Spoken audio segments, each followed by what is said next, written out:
வணக்கம். நேற்று எல்லாரும் ஒரு நியூஸ் கேள்விப்பட்டிருப்பீங்க. திண்டுக்கல் மாவட்டம் புதுக்கோட்டை கிராமத்தில் அளவுக்கு மீறி மணல் லாரியை ஊர் மக்கள் சிறைப்பிடித்து முற்றுகையிட்டனர்னு. இது வந்து இன்னைக்கு நேற்று நடக்கலைங்க, பல வருஷமாக நடக்குது. இது முழு காரணம் நான் தாசில்தார் தான் பொறுப்புன்னு சொல்லுவேன். இந்த கம்ப்ளைண்ட் நான் இன்னைக்கு பண்ணலைங்க, டிசம்பர் 4லேருந்து நான் ஆரம்பிச்சு இதை பண்ணிக்கிட்டு இருக்கேங்க. இது வரைக்கும் எந்த ஸ்டெப்புமே ஒரு தாசில்தார் எடுக்கல. நான் அதுக்கான ஆதாரத்தில் அந்த வீடியோலேயே போடுறேன் பாருங்க. முதலமைச்சர் உதவி மையத்துக்கு டிசம்பர் 4ஆம் தேதி நான் கம்ப்ளைண்ட் கொடுக்குறேன். டிசம்பர் 4ஆம் தேதி ஐஎன்டி துறைக்கு மாற்றப்பட்டுள்ளதுங்கிறாங்க. டிசம்பர் 5ஆம் தேதி ரெவன்யூ துறைக்கு மாற்றப்பட்டுள்ளதுன்னு வருது. டிசம்பர் 6ஆம் தேதி ஹோம் இஎக்ஸி துறைக்கு மாற்றப்பட்டுள்ளதுன்னு வருது. டிசம்பர் 24ஆம் தேதி மனு ஏற்கப்பட்டதுன்னு வருது. அதுக்கப்புறம் காவல் நிலையத்திலிருந்து எனக்கு கூப்பிட்டாங்க, போய் பார்த்துருந்தப்பா வண்டி எதுவும் இல்லைப்பா, ஆனால் மணல் அள்ளியிருக்காங்க, இனிமேல் நான் நடக்க பார்த்துக்கிறேன், இது வந்து நான் விஓமாக்கு ஷேர் பண்ணுறேன் அப்படின்னு சொல்லி எங்கிட்ட பெட்டிஷன் எழுதி வாங்கினாங்க. அதுக்கப்புறம் கொஞ்ச நாள் கழிச்சு திருப்பி மணல் வந்தாங்க. காவல்துறைக்கு தகவல் தெரிவித்தா அவங்க வந்துட்டு தாசில்தார்கிட்ட பர்மிஷன் வாங்கி ஆள்றாங்கப்பா, அந்த நோட்டீஸ் காமிக்கிறாங்கப்பா, எங்களால் ஒன்றும் பண்ண முடியாதுப்பா அப்படின்னு அவங்க சொல்கிறாங்க. ஏற்கனவே பல வருடமாக மணல் அள்ளி சேதமான குளத்துக்கு ஒரு தாசில்தார் எப்படி பர்மிஷன் கொடுக்கலாம்? நேரில் வந்து குளத்து நிலைமையை பார்த்தாரா? ஏற்கனவே கம்ப்ளைண்ட் வந்த குளத்தில் மணல் அள்ளுவதற்கான பர்மிஷன் கொடுக்கறதுக்கு தாசில்தாருக்கு என்ன உரிமை இருக்குது?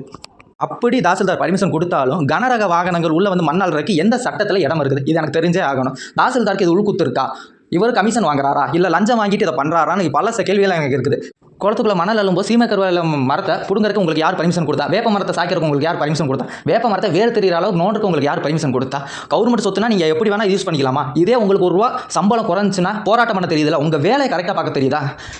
விஓக்கு முதலமைச்சர் மையத்துக்கு கால் பண்ணி கம்ப்ளைண்ட் பண்ணி எந்த ஸ்டெப்பு வரல, போஸ்ட் ஆஃபீஸ் மூலியமாக மனு போட்டு எந்த ஸ்டெப்பு வரல, நம்ம நேர்லினாச்சும் போய் பார்த்துட்டு வரலாம் அப்படின்ட்டு வட்டாட்சியர் அலுவலகத்துக்கு போனால் இதுக்கு எங்களுக்கு எந்த சம்மந்தம் இல்லைப்பா, நீங்கள் பிடி ஆஃபீஸ் தான் போகணும்னு பிடி ஆஃபீஸ் தட்டி விட்டாங்க. அங்கே போய் கேட்டால் பிடி ஆஃபீஸ்காரங்க என்ன சொல்கிறேன்னா, இதுக்கு எங்களுக்கு எந்த சம்மந்தம் இல்லைப்பா, அது தாசில்தார் வசம்பா, தாசில்தார்ட்ட தான் கேட்கணுங்கிறாங்க. ஒரு அதிகாரி தானே நீங்கள்?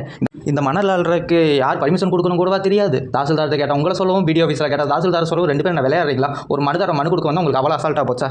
இன்னொன்று, பிடி ஆஃபீஸில் எனக்கு சொன்ன தகவல் என்னன்னா, கலெக்டர் தான் திண்டுக்கல் இருக்க எல்லா குளத்தையும் ஆழப்படுத்த சொன்னார். 6 அடி முதல் 8 அடிமா ஆழப்படுத்த சொன்னாரா, இல்லை மணல் அள்ளி விற்க சொன்னாரா? பிடி ஆஃபீஸ்லேயே தைரியமாக குளத்தா கலெக்டர் தான் ஆழப்படுத்த சொன்னார்னு சொல்கிறீங்க.